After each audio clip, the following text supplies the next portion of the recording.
All right, let's dive into something that might just change the way you think about the future, especially when it comes to the Bible. We're going to tackle a fascinating puzzle from the Gospel of John. When most of us hear the end times, our minds immediately jump to some pretty dramatic apocalyptic scenes, right? We think of stuff like Albrecht Dürer's famous woodcut of the Four Horsemen. Chaos, judgment, this huge epic event way off in the distant future.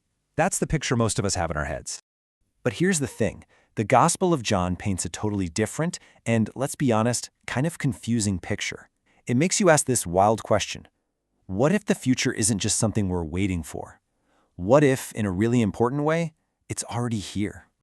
To really get what John's doing, we have to start with the central problem. It seems like his writings are saying two completely opposite things about when all this end-time stuff actually happens.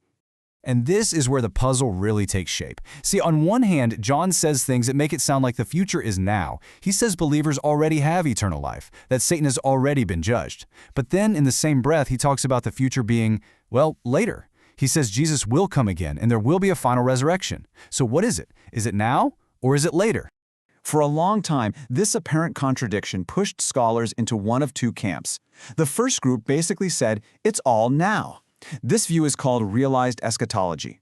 Thinkers like C.H. Dodd argued that all those future promises have already been fulfilled, just in a spiritual, mystical kind of way. For them, the future is completely 100% present. And then you have the second camp, which took the total opposite view, futuristic eschatology.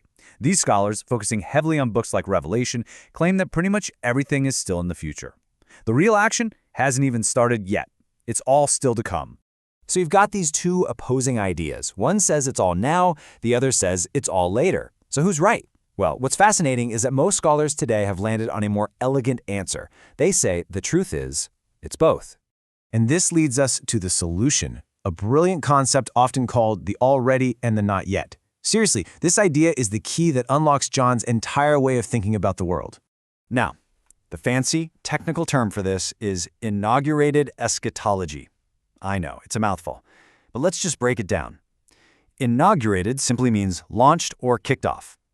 The idea is that Jesus' first coming didn't just point to the future kingdom, it actually started it.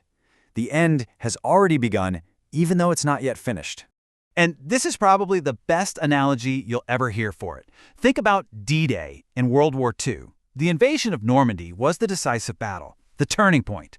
Once the Allies established that beachhead, the final outcome of the war was basically guaranteed. The victory was already secured. But, and this is key, the war was not yet over. There were still many hard battles to fight before VE Day. That tension, that's exactly what John is talking about. This is the absolute key right here. John's perspective holds both of these truths together. God's kingdom has broken into our present reality, but its full, final completion is still something we look forward to. It's both here, and it's on its way.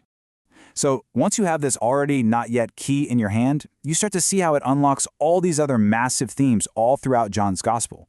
In fact, Jesus says it himself twice, using this paradoxical phrase that should just stop you in your tracks. The hour is coming, and now is. That's not a typo. It's the perfect, most concise summary of inaugurated eschatology. He's pointing to a future reality that is, at the same time, bursting into the present moment. So how does this actually work? We'll take worship. When Jesus is talking to the woman at the well, he uses this exact phrase. He's telling her that the future age of true worship, one that isn't tied to a specific building or a particular mountain, has already started. Why? Because he is here. And it's the same thing with resurrection.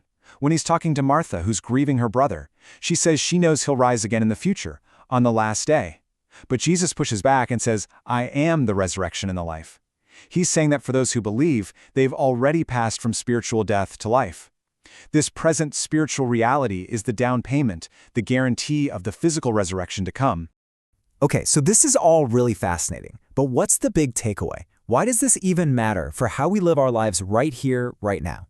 Well, this brings us to what is maybe the most powerful point of all. You see, John's goal isn't to make the future seem less important. It's actually the exact opposite. He is, and get this, he is eschatologizing the present. What that means is he's pumping our everyday normal lives full of the power, the reality, and the ultimate significance of the future. The future is invading the now. So what does this abundant life, as Jesus calls it, actually look like? Well, it's a life that's defined by authentic worship, not just on a Sunday morning, but anywhere, anytime. It's a life marked by sacrificial love, joyful obedience, and this incredible missional unity with other people. These aren't just things to hope for one day. They're a foretaste of the future kingdom that we can experience right now. At the end of the day, this perspective changes everything. The future isn't some totally new thing that's going to drop out of the sky one day. No, it's the complete and total unfolding of the victory that Jesus has already accomplished. The decisive battle has been won. Now we get to live in the light of that victory as its glories are revealed. So the final question really is for you. If the power and reality of God's future have already broken into our present world, if that final victory is already secured, how does that change how you live your life today, tomorrow, and the day after that?